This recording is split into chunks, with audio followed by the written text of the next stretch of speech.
الحمد لله رب العالمين،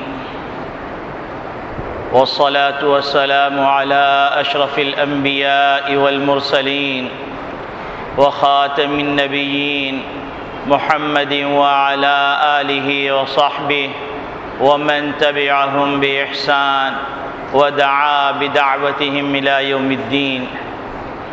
أما بعد، فأعوذ بالله من الشيطان الرجيم. بسم الله الرحمن الرحيم. قال الله تبارك وتعالى: وسارعوا إلى مغفرة من ربكم وجنة عرضها السماوات والأرض أعدت للمتقين. وقال النبي صلى الله عليه وسلم: بادروا بالأعمال الصالحة فتكون فتن كقطع الليل المظلم، يصبح الرجل مؤمنا ويمسي كافرا ويمسي مؤمنا ويصبح كافرا، يبيع دينه بعرض من الدنيا، أو كما قال عليه الصلاة والسلام.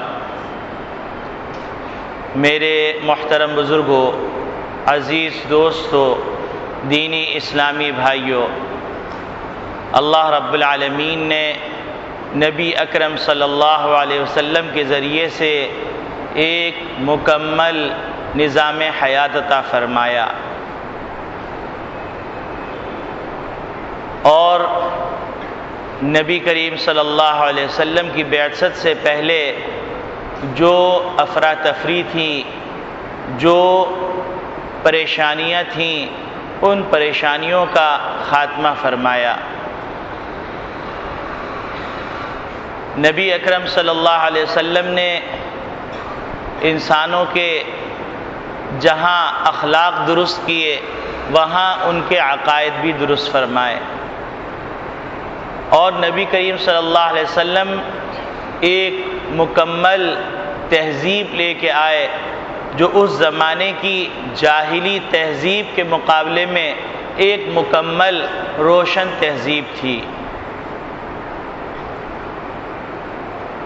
اور نبی کریم صلی اللہ علیہ وسلم کی جو معاشرت تھی، اس زمانے کی جتنی معاشرتیں اور جتنی بھی تہذیبیں تھیں اور جتنے بھی کلچر تھے، ان تمام سے افضل اور اعلیٰ اور عرفہ تھی.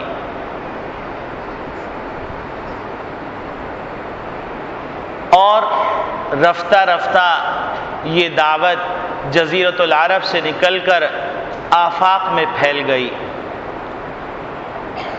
اور ان علاقوں میں بھی پہنچی جہاں پر ایک مکمل انسانوں کی عقل کے اعتبار سے ایک مکمل تہذیب موجود تھی، اور اس زمانے کا ماڈرن کلچر موجود تھا.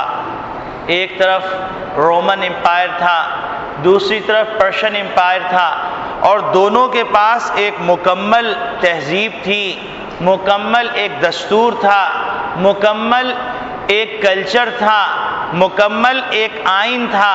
لیکن جب محمد عربی صلی اللہ علیہ وسلم کی تہذیب جزیرۃ العرب سے نکلتی ہے اور رومن امپائر اور پرشین امپائر کے دروازوں پہ دستک دیتی ہے، تو ان تہذیبوں نے اس کے سامنے سر تسلیم خم کر دیا،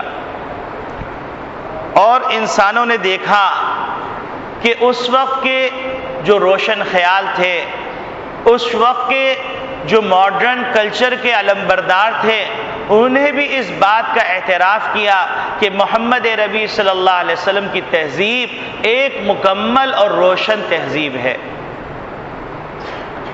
اور اس بات کا اظہار نبی اکرم صلی اللہ علیہ وسلم نے اس انداز سے فرمایا کہ میں ایک ایسی شریعت لے کے آیا ہوں جو الغراء روشن ہے، لیلھا کنہارھا، اس کی راتیں بھی اس طرح روشن ہیں جس طرح کے اس کے دن روشن ہیں.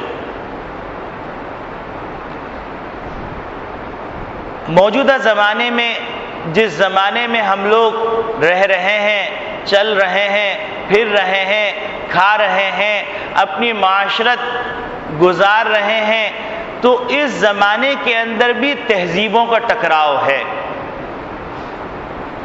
ایک طرف ہندو تہذیب ہے، ایک طرف عیسائی تہذیب ہے، ایک طرف یہودی تہذیب ہے، ایک طرف نئے انداز سے، نئے ناموں سے سیکولر یا روشن تہذیب ہے یا لبرل تہذیب ہے، اور اس کے مقابلے کے اندر ایک محمدی تہذیب ہے، محمد عربی صلی اللہ علیہ وسلم کی لائی ہوئی شریعت ہے۔ اس وقت تہذیبوں میں ٹکراؤ ہے، اور باضابطہ طور پر حکومتوں کی سطح پر اس بات پر محنت کی جا رہی ہے کہ عیسائی تہذیب کو غلبہ حاصل ہو جائے۔ اس کے اوپر ارباں ڈالر خرچ کیے جا رہے ہیں کہ عیسائی تہذیب کو اس طرح انسانوں کے دماغ میں رچا بسا دیا جائے کہ انسان یہ کہنے لگے چلتے پھرتے اٹھتے بیٹھتے کہ موجودہ زمانے میں اگر کوئی تہذیب اپنانے کے لائق ہے تو وہ عیسائی تہذیب ہے۔ انسان یہ کہنے لگے کہ موجودہ زمانے میں کوئی اپنانے کے لائق اور انتہائی سیکولر تہذیب اور انتہائی لبرل تہذیب اور انتہائی وسعتوں والی تہذیب ہے تو وہ ہندو تہذیب ہے، عیسائی تہذیب ہے، یا سیکولر تہذیب ہے، یا مغربی تہذیب ہے، مغربی کلچر ہے، اس کو اپنا لیا جائے تو اس میں بڑی وسعت ہے۔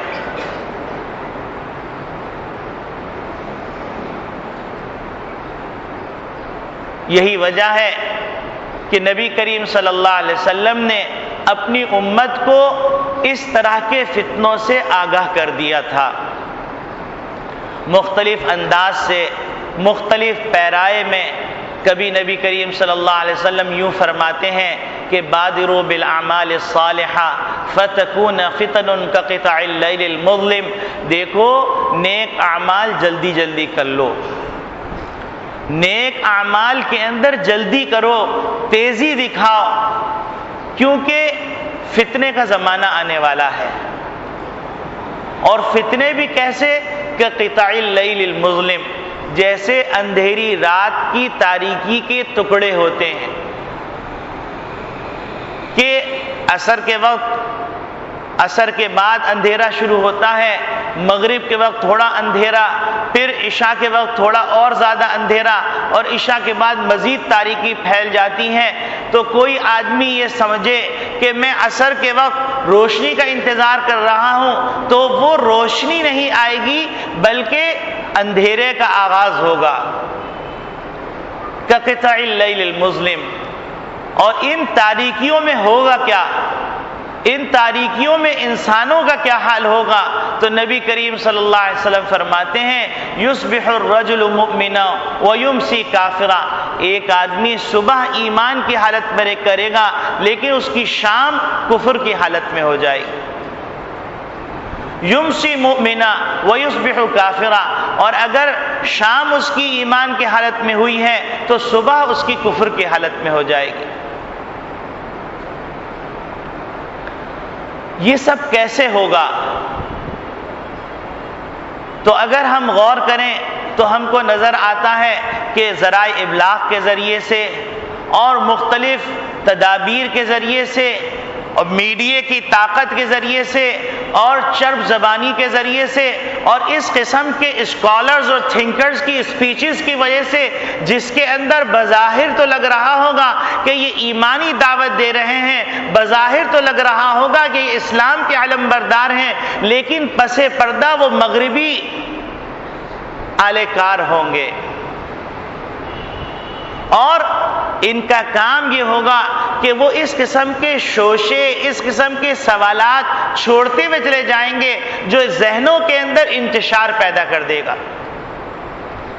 تو اگر آپ دیکھیں تو موجودہ زمانے کے اندر آپ کو نظر آئے گا کہ بہت سے افراد ہیں جن کا نام عبداللہ ہے، بہت سے افراد ہیں جن کا نام ابو بکر ہے، بہت سے افراد ہیں جن کا نام محمد علی ہے، لیکن اگر ان تمام مجموعے کو جمع کر لیا جائے تو ایسا لگے گا کہ ذہنی طور پہ مفلوق اور ذہنی طور پہ قلاش لوگوں کی ایک جماعت ہے۔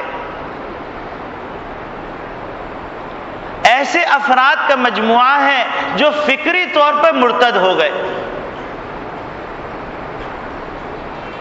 اب فکری طور پہ مرتد ہونا کیا؟ نظریاتی طور پہ مرتد ہونا کیا؟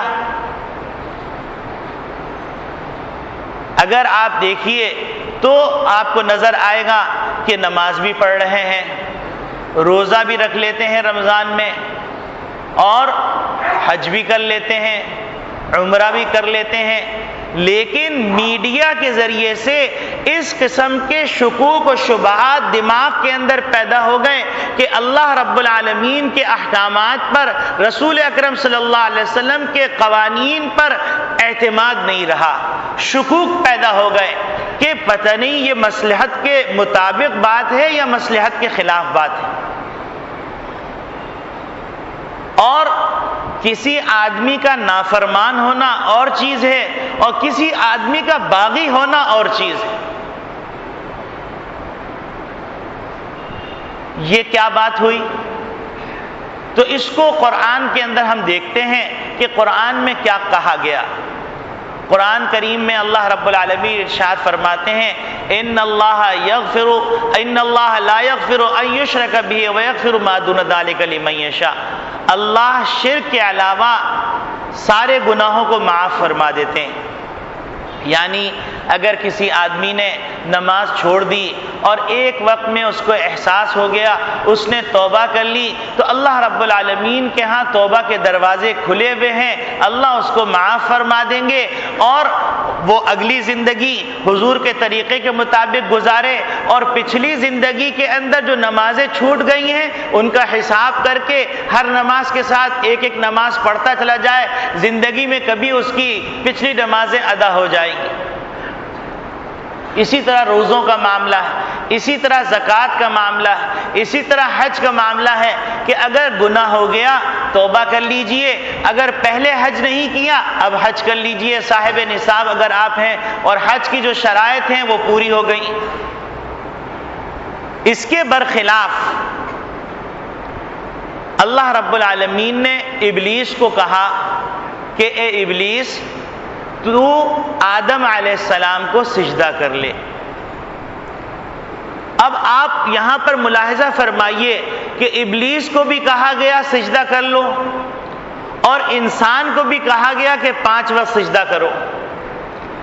ابلیس نے سجدے کا ایک دفعہ انکار کیا تو اس کو کہا گیا کہ تو راندھے دربار ہے، یہاں سے نکل جا، فَإِنَّكَ رَجِيمٌ، تو بدبخت ہے، وَإِنَّ عَلَيْكَ لَعْنَتِي، اور میری لعنت تمہارے اوپر ہے إِلَى يَوْمِ الدِّينِ، قیامت تک، فَاخْرُجْ، یہاں سے نکل جاؤ۔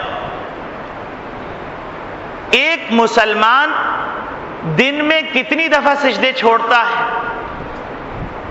ظہر کی نماز کے اندر 4 رکعتیں تو 8 سجدے، فرض نماز کی بات ہو رہی۔ پھر اس کے بعد عصر کی نماز لے لیجئے 8 سجدے، پھر اس کے بعد مغرب کی نماز لے لیجئے 6 سجدے، پھر اس کے بعد عشاء کی نماز لے لیجئے، صرف فرائض کی بات کر رہا، 8 سجدے۔ تو کتنے سجدے ایک مسلمان صبح سے شام تک چھوڑتا ہے؟ ایک طرف یہ مسلمان ہے اور ایک طرف ابلیس ہے۔ ابلیس نے صرف ایک سجدے کا انکار کیا تو اس کو کہا گیا کہ فخرج، یہاں سے نکل جاؤ، فَإِنَّكَ رَجِيمٌ، تو بدبخت ہے، تو انتہائی نافرمان ہے، اور قیامت تک کے لیے تیرے اوپر اللہ کی پھٹکار ہے۔ اور ایک مسلمان صبح سے شام تک کئی سجدے چھوڑ دیتا ہے، لیکن قرآن یہ کہہ رہا ہے کہ جس مسلمان نے سجدے چھوڑے اس کے دل کے اندر یہ ندامت اور احساس ہے کہ اے اللہ، مجھ سے غلطی ہوئی ہے، میری کوتاہی ہے، میری کم ہمتی ہے کہ میں نے نافرمانی کی ہے، اور میں کبھی نہ کبھی توبہ کر لوں گا، کبھی نہ کبھی تیرے سامنے اپنی پیشانی رکھ کر معذرت کر لوں گا۔ یہ ندامت کی وجہ سے اللہ کی طرف سے یہ حکم ہے، ان اللہ لا یغفر ان یشرک بہ وَيَغْفِرُ مَا دُونَ ذَلِكَ لِمَن یشاء، کہ اللہ تعالیٰ شرک کے علاوہ ہر گناہ کو معاف فرما دیں گے، توبہ کر لے۔ لیکن شیطان کو کہا گیا تو نے ایک سجدے کا انکار کیا تو اب ہمیشہ کے لیے تو راندے دربار ہے۔ اس کی وجہ کیا ہے؟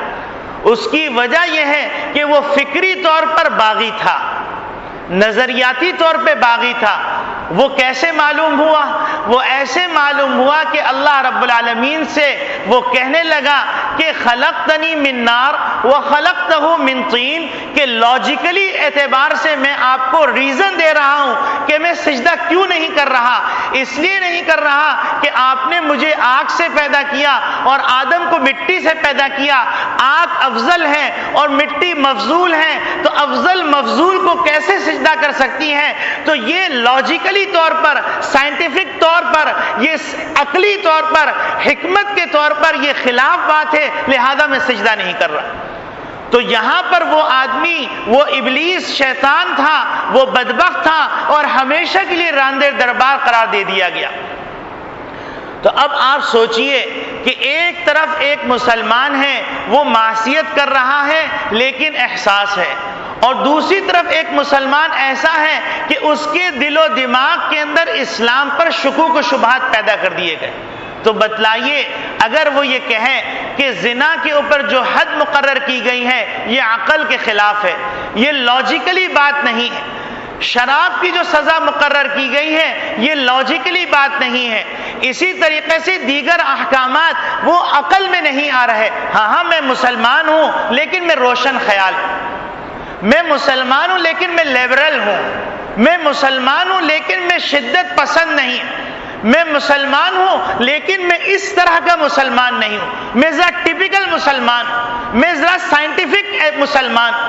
تو اب آپ بتلائیے کہ ان دونوں آیات کی روح سے ایک مسلمان جو کہ میڈیا کی یلغار کے سامنے کھڑا ہوا ہے، اس کو اللہ کے بارے میں بھی شکوک ہیں، اس کو محمد رسول اللہ صلی اللہ علیہ وسلم کے بارے میں بھی شکوک ہیں، اور اس کے دماغ کے اندر محمد ربی صلی اللہ علیہ وسلم کے کلچر کے بارے میں بھی شکوک ہیں، اور اس کے دماغ کے اندر نبی کریم صلی اللہ علیہ وسلم کے قوانین کے بارے میں بھی شکوک ہیں۔ تو بتلائیے کہ وہ ابلیس کی جماعت میں کھڑا ہوا ہے یا مسلمانوں کی نافرمان جماعت کے اندر کھڑا ہوا ہے۔ تو پہلے ایک آدمی نافرمان ہوتا تھا تو اس کی بخشش کے امکانات موجود تھے، آج کل ایک ایسی تحریک چل رہی ہے، اس تحریک کے ذریعے سے مسلمانوں کو فکری طور پر مرتد کیا جا رہا اور مسلمانوں کو احساس بھی نہیں۔ تو یہ دو تہذیبوں کا ٹکراؤ ہے، ایک تہذیب اسلامی تہذیب ہے، ایک تہذیب محمدی تہذیب ہے، ایک تہذیب محمدی تہذیب ہے، ایک تہذیب مدینے کی تہذیب ہے، ایک تہذیب محمد نبی صلی اللہ علیہ وسلم کے لائحہ دین کی تہذیب ہے، اور ایک یہودی تہذیب، عیسائی تہذیب، مغربی تہذیب، ہندو تہذیب، سکھ تہذیب، ان تہذیبوں کا ٹکراؤ ہے۔ ان تہذیبوں کے ٹکراؤ کے اندر غلبہ تو اللہ رب العالمین کے ارشاد کے مطابق هو الذی ارسل رسولہ بالہدی ودین الحق لیظہرہ علی الدین کلہ ولو کرہ المشرکون، یہ اللہ کا اٹل فیصلہ ہے کہ محمد نبی صلی اللہ علیہ وسلم جو دین لے کے آئے، جو تہذیب لے کے آئے، جو نظام حیات لے کے آئے، جو دستور لے کے آئے، جو معاشرت لے کے آئے، اس تمام چیزوں کو اللہ رب العالمین باطل تہذیبوں پر، باطل ادیان پر غلبہ عطا فرمائیں گے، خواہ اللہ سے شرک کرنے والوں کے لیے یہ بات کیسی سوہان رونا۔ اللہ رب العالمین یہ اعلان فرما چکے ہیں، کتب اللہ لاغلبن انا ورسلی ان اللہ لقوی عزیز، کہ اللہ نے یہ فیصلہ کر دیا ہے کہ اللہ اور اس کے رسول اور نیک لوگوں کو غلبہ حاصل ہوگا۔ اللہ رب العالمین یہ لکھ چکے ہیں، وَلَقَدْ كَتَبْنَا فِي الزَّبُورِ مِن بَعْدِ الذِّكْرِ أَنَّ الْأَرْضَ يَرِثُهَا عِبَادِيَ الصَّالِحُونَ، کہ ہم نے زبور میں نصیحتوں کے بعد یہ لکھ دیا تھا کہ زمین کے وارث نیک لوگ ہوں گے۔ تو یہ غلبہ تو اسلام کو حاصل ہو کے رہنا ہے، لیکن اگر اس کشمکش کے زمانے کے اندر کوئی مسلمان اپنے آپ کو مغربی تہذیب کے مقابلے میں لا کے کھڑا کر دیتا ہے تو وہ مبارکباد کے مستحق ہیں، اور کوئی مسلمان مغربی تہذیب کے دلدل میں پھنس جاتا ہے تو وہ خطرے کے اندر تباہ اور برباد ہونے والا ہے، خسرت دنیا والآخرہ کے اندر۔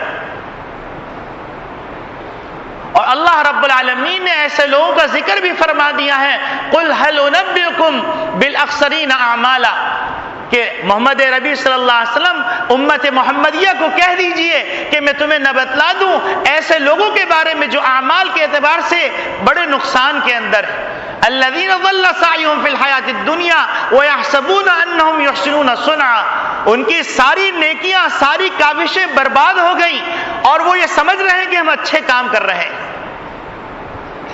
تو میرے عزیز دوستو بھائیو، اس زمانے کے اندر تہذیبوں کا ٹکراؤ ہے، اور محمد نبی صلی اللہ علیہ وسلم کی تہذیب کبھی فرسودہ نہیں ہوگی، محمد نبی صلی اللہ علیہ وسلم کا نظام کبھی پرانا نہیں ہوگا۔ قرآن میں یہ فیصلہ کر دیا گیا ہے، مثل کلمۃ طیبۃ کشجرۃ طیبۃ اصلها ثابت وفرعها فی السماء تؤتی اکلها کل حین باذن ربها، کہ یہ ایسا درخت ہے، یہ ایسا کلچر ہے، یہ ایسا نظام ہے، یہ ایسا دستور ہے کہ جس کی زمین میں جڑیں نہایت گہری ہیں، جس کی شاخیں آسمان سے باتیں کر رہی ہیں، اور یہ ایسا سدا بہار درخت ہے، ہر زمانے کے اندر اس کے اندر خوبصورت پھل اور پھول پیدا ہوتے رہیں گے، یہ کبھی ختم نہیں ہونے والا ہے، اس کو کبھی قدامت کا شبہ نہیں کیا جا سکتا، اس کے بارے میں کبھی جہالت کا شبہ نہیں کیا جا سکتا، اس کے بارے میں کبھی فنڈامنٹلسٹ یا فنڈامنٹلسٹ کا فیصلہ نہیں کیا جا سکتا۔ یہ ہر تہذیب پہ غالب آنے والی تہذیب ہے، اور ہر روشن تہذیب جو در حقیقت ظلمت والی تہذیب ہے، اس کے مقابلے میں یہ روشنی والی تہذیب ہے۔ اس تہذیب کے مقابلے میں، محمد نبی صلی اللہ علیہ وسلم کی تہذیب کے مقابلے میں کسی تہذیب کو اگر فوقیت دی گئی تو یہ اسی طرح مردود ہو جائیں گے، ایسے ہی لوگ برباد ہو جائیں گے جیسا کہ شیطان برباد ہو گیا، جیسا کہ ابلیس برباد ہو گیا، جیسا کہ ابلیس کے لیے فیصلہ سنا دیا گیا کہ تم یہاں سے نکل جاؤ، دفع ہو جاؤ، تم کو دھتکار دیا گیا ہے، تم راندے دربار ہو، تم پر پھٹکار ہے، قیامت تک کے لیے پھٹکار۔ اب دو ہی راستے ہیں، ایک راستہ ہے محمد عربی کی تہذیب اپنانے کا، اور ایک راستہ ہے مغربی تہذیب اپنانے کا، ایک راستہ ہے ہندو والا تہذیب اپنانے کا، ایک راستہ ہے عیسائی تہذیب اپنانے کا۔ یہ نہیں ہو سکتا کہ ایک آدمی عبداللہ بھی ہو اور اس کا پورا کلچر عیسائی والا ہو، ایک آدمی عبد الرحمن ہو لیکن اس کی پوری ثقافت ہندو والا ثقافت ہو، یہ نہیں ہو سکتا۔ آج فیصلہ کرنا پڑے گا امت کو کہ ہم کو محمد عربی والی تہذیب اپنانی ہے یا مغربی تہذیب اپنانی۔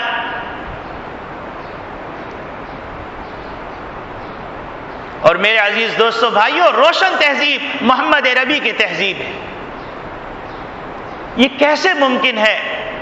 یہ کیسے ممکن ہے کہ اللہ رب العالمین نے محمد عربی صلی اللہ علیہ وسلم کو افضل المخلوقات بنا کے بھیجا ہو، افضل الکائنات بنا کے بھیجا ہو، سید الاولین والآخرین بنا کے بھیجا ہو، محمد عربی صلی اللہ علیہ وسلم کو سید البشر بنایا ہو، اور محمد عربی صلی اللہ علیہ وسلم کی تہذیب دوسری تہذیبوں کے مقابلے میں افضل نہ ہو؟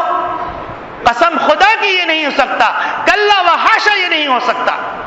محمد نبی صلی اللہ علیہ وسلم کی صورت تمام صورتوں سے افضل، محمد نبی صلی اللہ علیہ وسلم کا لباس تمام لباسوں سے افضل، محمد نبی صلی اللہ علیہ وسلم کا کلچر تمام کلچروں سے افضل، محمد نبی صلی اللہ علیہ وسلم کا نظام تمام نظاموں سے افضل۔ فیصلہ کرنا ہوگا، فمن شاء فلیؤمن ومن شاء فلیکفر۔ دو ہی راستے ہیں، یا تو ایمان کا راستہ اختیار کیا جائے یا کفر کا راستہ اختیار کیا جائے۔ آپ یہ نہ سمجھیے کہ میڈیا کے ذریعے سے تہذیبوں کے اوپر ڈسکشن ہو رہی ہے، میڈیا کے ذریعے سے نظاموں کے اوپر ڈسکشن ہو رہی ہے، اور محمد نبی صلی اللہ علیہ وسلم کے جو اصول و ضوابط ہیں ان اصول و ضوابط کے اوپر غدغد کیا جا رہا ہے اور کہا جا رہا ہے یہ حکمت کے خلاف۔ یہ بات کہہ دینا یہ ایمان کے جانے کی علامت ہے۔ یہ نہ سمجھیے جس طریقے سے ہم کو کہا گیا محمد عربی خاتم النبیین، ہم کو دلیل نہیں چاہیے، محمد عربی صلی اللہ علیہ وسلم خاتم النبیین ہے۔ جیسے کہہ دیا گیا کہ محمد عربی صلی اللہ علیہ وسلم افضل البشر، ہم کو دلیل نہیں چاہیے، محمد عربی صلی اللہ علیہ وسلم افضل البشر۔ تو اسی طریقے سے محمد نبی صلی اللہ علیہ وسلم کے تمام آئین، محمد نبی صلی اللہ علیہ وسلم کے تمام قوانین، محمد نبی صلی اللہ علیہ وسلم کا تمام کلچر تمام نظاموں سے افضل۔ ہم کو دلیل نہیں چاہیے، ہم کو حکمت نہیں چاہیے، ہمیں ریزن نہیں چاہیے۔ ہم یہ نہیں کہتے کہ ہمیں سمجھ میں آئے یا نہ آئے، ہم محمد نبی صلی اللہ علیہ وسلم کی مانتے ہیں، ہم محمد نبی صلی اللہ علیہ وسلم کو مانتے ہیں، ہم محمد نبی صلی اللہ علیہ وسلم کے نظام کو تمام نظاموں سے افضل سمجھتے ہیں۔ وہ خدائی نظام ہے وہ خدائی تہذیب ہے، اس کے علاوہ ساری اختراعی تہذیبات ہیں۔ یہ اسی طرح کی تہذیبات ہیں جس طرح جاہلوں کی تہذیبیں تھیں، درندوں کی تہذیبیں تھیں، جنگل کے اندر رہنے والے انسان کی تہذیب تھی۔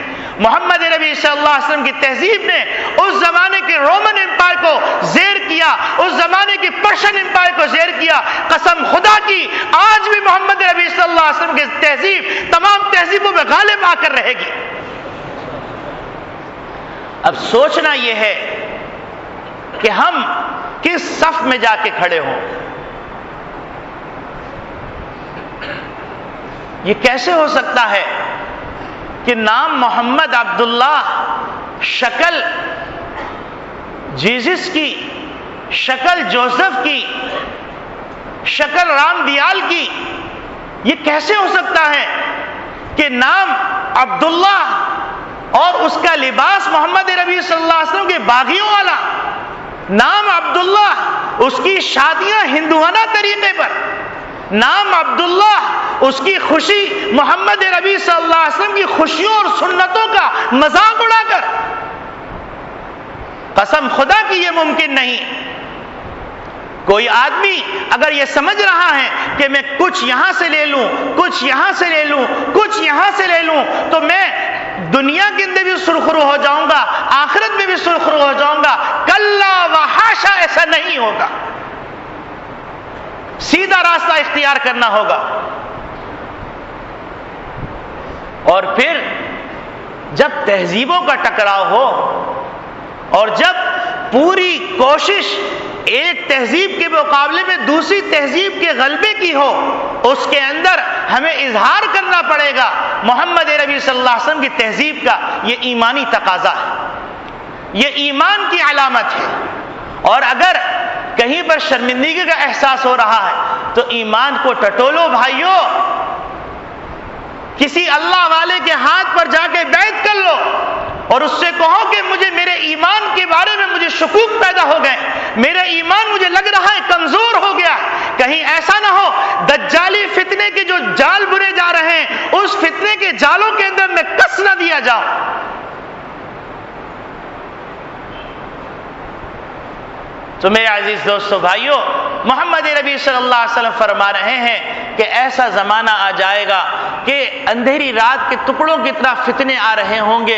یصبح الرجل مؤمنا ویمسی کافرا، صبح اٹھے کہا الحمدللہ الذی احیانا بعدما اماتنا والیہ النشور، لا الہ الا اللہ محمد الرسول اللہ، اور پھر اس کے بعد نماز پڑھی اور پھر آفس میں جانے کے اندر دیر ہے، چینل کھولا، ٹاک شو ہو رہا ہے، اس میں کوئی ایسی بات آ گئی جس بات کے اندر یہ کہا گیا کہ محمد نبی صلی اللہ علیہ وسلم کا فلاں جو دستور ہے وہ عقل کے خلاف ہے، دل میں شبہ پیدا ہو گیا، ایمان خطرے میں پڑ گیا ہے، اور ایمان جب خطرے میں پڑ گیا تو اللہ رب العالمین فرما رہے ہیں والذین کفروا اعمالهم کسراب بقیعۃ یحسبہ الظمآن ماء، کہ جن لوگوں کا ایمان چلا گیا ان کے اعمال کی مثال ایسی ہے، چاہے وہ نماز پڑھ رہے ہوں، چاہے وہ روزہ رکھ رہے ہوں، چاہے وہ حج کر رہے ہوں، چاہے وہ خیرات کر رہے ہوں، چاہے وہ صلہ رحمی کر رہے ہوں، ان کی تمام نیکیوں کی مثال ایسی ہے کسراب بقیعۃ یحسبہ الظمآن ماء، جیسے سمندری مٹی ہوتی ہے، ریگستانی مٹی ہوتی ہے، دور سے چمک رہی ہوتی ہے، آدمی سمجھ رہا ہوتا ہے کہ پانی ہے، پیاس کے عالم میں دوڑتا ہے، وہاں پر سوائے مٹی کے اس کو کچھ نہیں ملتا۔ ایسے ہی اگر انسانوں نے اپنے ایمان کی فکر نہیں کی، اپنے ایمان کی طرف توجہ نہیں کی تو یہ ایمان بہت قیمتی چیز ہے، دنیا کے اندر بھی اس کی قیمت ہے، آخرت کے اندر بھی اس کی قیمت ہے، اور اگر ایمان نہیں ہوا تو دنیا بھی گئی، آخرت بھی گئی۔ میرے دوستو، تہذیب کے نام پر ایمان کا سودا کیا جا رہا ہے، ثقافت کے نام پر ایمان پر ڈاکہ ڈالا جا رہا ہے، کلچر کے نام پر ایمان پر ڈاکہ ڈالا جا رہا ہے۔ اگر کہا جائے کہ محمد نبی صلی اللہ علیہ وسلم کا لباس اپنا لو تو کہا جاتا ہے کیا اسلام صرف کپڑوں کے اندر رہ گیا؟ اگر کہا جائے اپنے سروں کو ڈھانپ لو، کہا جاتا ہے کہ اسلام صرف کپڑوں کے اندر رہ گیا۔ اگر کہا جائے داڑھی رکھ لو تو کہا جاتا ہے کیا اسلام صرف داڑھی کے اندر بند ہو گیا؟ اگر کہا جاتا ہے شرم و حیا کے لباس کو پہن لو، کہا جاتا ہے کیا اسلام اسی کے اندر رہ گیا؟ اگر کہا جاتا ہے کہ معاملات کو درست کر لو تو کہا جاتا ہے اسلام اسی کے اندر رہ گیا. اگر کہا جاتا ہے اپنی تجارت کو درست کر لو, کہا جاتا ہے کیا اسلام اسی کے اندر رہ گیا. اگر کہا جاتا ہے سود کو چھوڑ دو تو کہتے ہیں کہ کیا اسلام اسی کے اندر رہ گیا. اگر کہا جاتا ہے دستور نظام حکومت اسلام کو بنا لو, کہا جاتا ہے کیا اسلام اسی کے اندر رہ گیا. ارے میرے دوستو, کن کن باتوں پہ اسلام کا خون کرو گے؟ اگر یہ کپڑا اتنا معمولی معاملہ ہے تو میں آپ کو 2 مثالیں دیتا ہوں. لباس اتنا آسان معاملہ ہے تو میں آپ کو 2 مثالیں دیتا ہوں. دیکھیے, پاکستان مملکت خداداد, اس کا اپنا ایک فلیگ ہے, اس کا اپنا ایک جھنڈا ہے, چھوٹا سا جھنڈا. جو امراء ہوتے ہیں, جو گورنرز ہوتے ہیں, جو حکومتی اہلکار ہوتے ہیں, ان کی علامت ہوتی ہے کہ وہ اپنی گاڑی میں ملک کا جھنڈا لگائیں. اب اگر کوئی آدمی یہ کہے یہ تو کپڑے کا ایک ٹکڑا ہے, اس میں تو کوئی بات نہیں ہے, تو چلیے آپ پاکستان کے حکمران تو ہیں, لیکن ایسا کیجئے کہ اپنی گاڑی کے اوپر انڈیا کا جھنڈا لگا لیجئے. تو کہا جائے گا کہ نہیں بھائی, یہ بڑا بغاوت کا کیس بن جائے گا, کیونکہ ہندوستان کا جھنڈا ہم کیسے لگا سکتے ہیں. اسی طریقے سے کہا جائے کہ بھائی آپ کپڑے کے چکر میں پڑ رہے ہیں, کیا پورا بغاوت کا مسئلہ کپڑے کے اندر پھنسا ہوا ہے, تو آپ اپنی گاڑی پہ اسرائیل کا جھنڈا لگا دیجئے. تو کہیں گے کہ بھائی یہ تو بالکل غلط بات ہے, ممکن ہی نہیں ہے. تو جب ایک معمولی سے کپڑے کی اتنی اہمیت ہے, جب اس کی نسبت ملک کی طرف ہو گئی تو اس کی قیمت بڑھ گئی. تو جس لباس کی نسبت محمد ربی صلی اللہ علیہ وسلم کی طرف ہو گئی, جس شکل کی نسبت محمد ربی صلی اللہ علیہ وسلم کی طرف ہو گئی, جس ثقافت کی نسبت محمد ربی صلی اللہ علیہ وسلم کی طرف ہو گئی, جس کلچر کی نسبت محمد ربی صلی اللہ علیہ وسلم کی طرف ہو گئی, جس نظام حیات کی نسبت محمد ربی صلی اللہ علیہ وسلم کی طرف ہو گئی, تو کیا یہ 2 کوڑیوں کے نظام کے مقابلے میں وہ حقیر ہو جائے گا؟ میرے عزیز دوستو بھائیوں, یہ فیصلے کا وقت ہے. اس وقت کے اندر امت کو فیصلہ کرنا ہے کہ مومن بن کے مرنا ہے یا باغی بن کے مرنا ہے. امت کو سوچنا پڑے گا, امت کو سوچنا پڑے گا, کیونکہ محمد ربی صلی اللہ علیہ وسلم کی تہذیب کے مقابلے میں ایک تہذیب لاگو کی جا رہی ہے, روشن خیالی کے نام پر, آزادی رائے کے نام پر, آزادی فکر کے نام پر, آزادی نسواں کے نام پر یہ تہذیبیں نافذ کی جا رہی. یہ بالکل ایسا ہی معاملہ سمجھ لیجئے جیسا کہ کوئی آدمی اپنے گلے کے اندر سلیب ڈال لے, اور اس نے اگر قدر و منزلت سے اس سلیب کو ڈالا تو یاد رکھیے اس کو تجدید ایمان کرنا پڑے گا. اسی طریقے سے اگر کسی آدمی نے اپنے گلے کے اندر زنار ڈال دیا جو ہندوؤں کی علامت ہے, تو اس کو تجدید ایمان کرنا پڑے گا. کتنے افسوس سے کہنا پڑ رہا ہے کہ ہندو اپنے ہاتھوں کے اندر پیلے رنگ کا ڈورا ڈالتے تھے, لال رنگ کا ڈورا ڈالتے تھے. آج مسلمانوں کے وہ نوجوان جن کو امت کا معمار کہا جاتا تھا, جن کو قوم کا معمار کہا جاتا تھا, جن کو دیکھ کر قوموں کی بلندی اور پستی کے فیصلے کیے جاتے, ان نوجوانوں کے ہاتھوں میں ڈورے بندے ہوئے. ان کو احساس نہیں ہے کہ ہندوانہ فلمیں دیکھ کر ہم نے اپنے ہاتھوں کے اندر جو چیز پہنائی ہے وہ ہندو کلچر کی علامت ہے, ان کے ہندو دھرم کی مقدس نشانی. پیلے لباس پہنے جا رہے ہیں, ان کو پتہ نہیں کہ سادھوؤں کا یہ لباس ہے. شادی بیاہ کی تقریبات کو اس طرح ڈیزائن کیا جا رہا ہے جس طریقے سے وہ ہندو فلموں میں دیکھتے ہیں. کبھی سوچا کہ ہم کس راستے پہ نکل چکے؟ کبھی سوچا کہ اس راستے میں کتنی کھائیاں ہیں, کتنے اژدھے ہیں, کتنے ناگ ہیں, کتنے درندے ہیں؟ کبھی سوچا کہ ہم سود کھا کر کیا کر رہے ہیں؟ کبھی سوچا رشوت اختیار کر کے ہم نے کیا کیا؟ اور میرے عزیز دوستو بھائیوں, ایک بنیادی بات وہ یہ کہ اگر ایک آدمی نابینا ہو تو اس کو آنکھ والے پہ اعتماد کرنا پڑتا ہے، اور اگر نابینا آنکھ والے پہ اعتماد نہ کرے تو ٹھوکریں کھائے گا، کسی کھائی میں گر جائے گا، کسی خندق میں گر جائے گا اور برباد ہو جائے گا۔ میرے عزیز دوستو بھائیو، محمد ربی صلی اللہ علیہ وسلم بینا ہیں، ہم سب نابینا ہیں، اور ہم جہاں پر لا علم ہوتے ہیں وہاں پر ہم علم والوں کی مانتے ہیں، اور ہم روز مشاہدہ کرتے ہیں جو کہ ایک فرضی ہے، ایک مفروضہ ہے، ایک تجربے کی بنیاد پر ہے، لیکن ہم اس کی مان کر چلتے ہیں۔ لیکن ایک اٹل حقیقت ہے، اس اٹل حقیقت کے اندر ہم اپنی عقل چلاتے ہیں۔ کتنی ناسمجھی کی بات ہے۔ دیکھیے، بلڈ پریشر کسی کو نظر آتا ہے؟ کسی کو نظر نہیں آتا۔ ڈاکٹر نے چیک کیا، کہا آپ کو بلڈ پریشر ہو گیا ہے، لہٰذا اب آپ نمک کھانا چھوڑ دیجئے، ورنہ برین ہیمریج ہو جائے گا، فالج ہو جائے گا، یا کوئی اور نقصان ہو جائے گا۔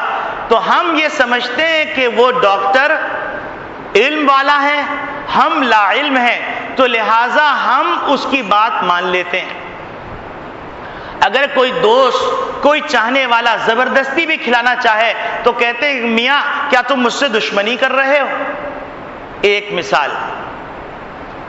دوسری مثال، ایک آدمی کو چکر آ رہے تھے، ڈاکٹر کے پاس گیا، بلڈ ٹیسٹ کروایا، ڈاکٹر نے کہا آپ کو شوگر ہو گئی، لہٰذا اب آئندہ سے آپ شوگر استعمال نہ کیجئے، فلاں فلاں پرہیز کیجئے۔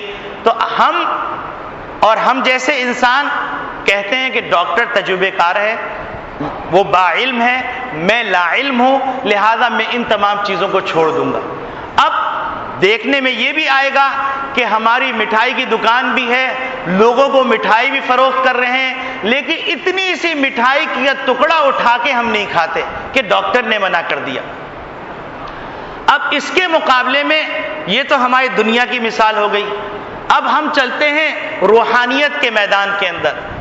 روحانیت کے میدان کے اندر وہ میدان ایسا ہے جو اللہ والے جانتے ہیں، محمد رسول اللہ صلی اللہ علیہ وسلم کو معلوم، صحابہ کو معلوم، اور ان کے غلاموں کو معلوم۔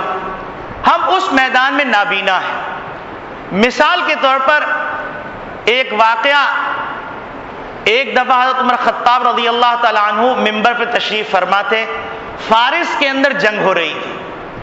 فارس میں جنگ ہو رہی تھی، خطبے کے دوران خطبہ کرتے کرتے حضرت عمر خطاب رضی اللہ تعالیٰ عنہ نے ارشاد فرمایا یا ساریۃ الجبل۔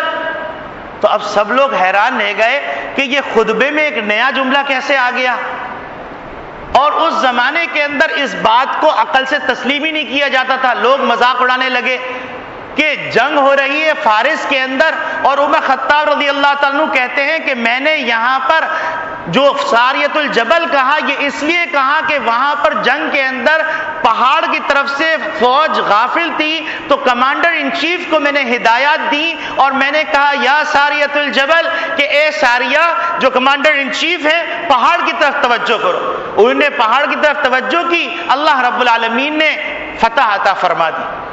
تو لوگوں نے مذاق اڑانا شروع کیا کہ یہاں سے بیٹھ کے وہاں کی بات کیسے سمجھ میں آ گئی، کیسے نظر آ گئی۔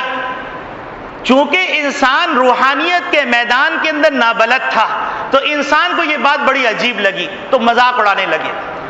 اب وہی چیز کہ امریکہ، برطانیہ اور دیگر ممالک نے اس طرح کے سسٹم سیٹلائٹ سے ایجاد کر لیے کہ وہ دنیا کے کسی کونے میں بیٹھ کے دنیا کے سارے کونے کے نظام کو دیکھ سکتے ہیں، تو کہتے ہیں ہاں عقل میں آنے والی بات ہے۔ محمد عربی صلی اللہ علیہ وسلم کے غلام نے کہا تو عقل میں نہیں آئی۔ دوسری مثال، محمد عربی صلی اللہ علیہ وسلم معراج سے جب واپس تشریف لائے اور اس بات کا چرچا ہوا تو مشرکین مکہ نے مذاق اڑانا شروع کر دیا اور کہنے لگے کہ کہاں فلسطین اور کہاں محمد ربی صلی اللہ علیہ وسلم مکے میں اور معراج پر تشریف لے گئے تو اب انہوں نے مذاق اڑایا حتیٰ کہ انہوں نے یہ کرنا شروع کیا، ایک جماعت تیار کی، محمد ربی صلی اللہ علیہ وسلم کی طرف تشریف لائے اور محمد ربی صلی اللہ علیہ وسلم کے پاس آنے کے بعد کہا کہ محمد اگر تم بیت المقدس میں گئے تھے تو بتلاؤ کہ بیت المقدس کے اندر کتنے دروازے ہیں، کتنی کھڑکیاں ہیں، کتنے روشن دان ہیں؟ تو محمد نبی صلی اللہ علیہ وسلم فرماتے ہیں کہ میرے سامنے اللہ رب العالمین نے بیت المقدس کو کر دیا، اور وہ جیسے جیسے سوال کرتے تھے ویسے ویسے میں ان چیزوں کو دیکھ کے ان کو جواب دیتا تھا۔ تو لوگوں نے کہا کہ یہ کیسے ہو سکتا ہے؟ اب تو دنیا نے، چائنا نے اتنا چھوٹا سا کیمرہ بنا دیا، آفس کے ایک کمرے میں آپ بیٹھ جائیے، جو کنٹرولنگ روم ہے آپ پوری اپنی فیکٹری کا نظام وہاں بیٹھے بیٹھے دیکھ سکتے ہیں۔ محمد نبی صلی اللہ علیہ وسلم نے کہا سمجھ میں نہیں آیا، اب سائنس نے اس کو ثابت کر دیا تو سر دھن رہے ہیں کہ کیا ترقی ہو گئی۔ اسی طریقے سے حضرت حسین احمد مدنی رحمۃ اللہ علیہ حضور اکرم صلی اللہ علیہ وسلم کے روضہ اقدس میں تشریف لے گئے۔ روضہ اقدس میں تشریف لے جانے کے بعد حضور اکرم صلی اللہ علیہ وسلم کی خدمت میں سلام پیش کیا، اور سلام پیش کر کے فرمایا الصلاۃ والسلام علیک یا والدی یا رسول اللہ۔ چونکہ سید تھے، صحیح النسب تھے، انہوں نے کہا اے اللہ کے رسول، اے میرے والد صاحب، میں آپ کی خدمت میں درود و سلام پیش کرتا ہوں۔ تو وہاں سے جواب آیا وعلیکم السلام یا ولدی، اے میرے لخت جگر، میں تم کو بھی سلام پیش کرتا ہوں۔ اور اس سلام کے جواب کو حاضرین مجلس سے سنا۔ تو اب یہ روحانیت کی باتیں انسان کے عقل میں نہیں آئی تو انکار کرنے لگا۔ تو اسی طریقے سے میرے عزیز دوستو بھائیوں، یہ جو چند واقعات میں نے سنائے ہیں یہ بتلانے کے لیے کہ محمد نبی صلی اللہ علیہ وسلم بینا ہیں، ہم سب نابینا ہیں۔ محمد نبی صلی اللہ علیہ وسلم جو نظام لے کے آئے ہیں ہماری عقل میں آئے یا نہ آئے، جیسا کہ ہم اس ڈاکٹر کی مان لیتے ہیں بغیر دیکھے، بلڈ پریشر کو کسی نے نہیں دیکھا، شوگر کو کسی نے نہیں دیکھا، اور وہ کہتے ہیں کہ ڈاکٹر نے کہہ دیا لہذا میں پرہیز کروں گا، حالانکہ اس کے اندر وقتی طور پر زندگی ختم ہوگی، اور محمد نبی صلی اللہ علیہ وسلم کی نہ مانی تو ساری دنیا آخرت ختم ہو جائے گی۔ ارے اللہ کے بندو، محمد کی مان لو، محمد کے غلام بن جاؤ۔ اگر محمد کی نہ مانی دنیا کی بھی ٹھوکریں پڑیں گی اور آخرت میں بھی رسوا ہوگے۔ تو میرے عزیز دوستو بھائیوں، یہی بات عرض کرنی ہے کہ موجودہ زمانے میں تہذیبوں کا ٹکراؤ ہے، اور یہ تہذیبوں کا جب ٹکراؤ ہو تو اس وقت یہ معاملہ کوئی معمولی معاملہ نہیں ہے، یہ کوئی چھوٹا معاملہ نہیں ہے، کوئی جزوی معاملہ نہیں ہے، یہ ایمان کا معاملہ ہے۔ اور اگر محمد نبی صلی اللہ علیہ وسلم کی صورت کا مذاق اڑایا، ایمان چلا جائے گا۔ محمد نبی صلی اللہ علیہ وسلم کے لباس کا مذاق اڑایا، ایمان چلا جائے گا۔ محمد نبی صلی اللہ علیہ وسلم کے کلچر کا مذاق اڑایا، ایمان چلا جائے گا۔ محمد نبی صلی اللہ علیہ وسلم کے عمامے کا مذاق اڑایا، ایمان چلا جائے گا۔ محمد نبی صلی اللہ علیہ وسلم کی نماز کا مذاق اڑایا، ایمان چلا جائے گا۔ کسی بھی طریقے کے اندر محمد نبی صلی اللہ علیہ وسلم کی کسی بھی بات پر شبہ کیا، ایمان چلا جائے گا۔ تو میرے دوستو، ایک ہی راستہ ہے، محمدی تہذیب، محمدی نظام، محمدی اصول و ضوابط، محمدی زندگی، محمدی معاملات، محمدی عقائد، محمدی معاشرت، محمدی اخلاق۔ اس کے علاوہ کوئی راستہ نہیں ہے۔ دنیا ختم ہونے والی ہے، دنیا فنا ہونے والی ہے، محمد کا نظام غالب آ کر رہے گا، ہمارا عقیدہ ہے، مسلمانوں کا عقیدہ ہے۔ تو لہذا محمدی غلام بن کر زندگی گزارو، تمہیں بھی غلبہ ملے گا، اور محمد کی صف سے نکل کر غلاموں کی، نافرمانوں کی صفوں میں داخل ہوگے تو دنیا بھی جائے گی، آخرت بھی جائے گی۔ وقتی ناکامیوں سے نا امید مت ہو، ولا تہنوا ولا تحزنوا وانتم الاعلون ان کنتم مؤمنین۔ تو میرے عزیز دوستو بھائیوں، آج کا پیغام ہمارا یہی ہے، اور وہ پیغام کیا ہے؟ وہ پیغام یہ ہے کہ محمدی تہذیب کو اپنا لو، محمدی طریقے کو اپنا لو، محمدی لباس کو اپنا لو، محمدی داڑھی کو اپنا لو، محمدی چہرے کو اپنا لو، محمدی وضاقتہ کو اپنا لو، محمدی زندگی اپنا لو، محمدی نظام اپنا لو، اس کے علاوہ کوئی نظام نہیں ہے۔ یہ نہیں ہو سکے گا کہ تم عبداللہ بنو لیکن کلچر تمہارا عیسائیوں والا ہو، تم عبداللہ ہو لیکن کلچر تمہارا ہندوؤں والا ہو اور تم اپنے آپ کو مسلمان سمجھو۔ اللہ رب العالمین ہم سب کے ایمان کی حفاظت فرمائے اور ہم سب کو محمدی تہذیب اپنانے کی توفیق عطا فرمائے، اس کا پرچار کرنے کی توفیق عطا فرمائے، اس کو ہمیں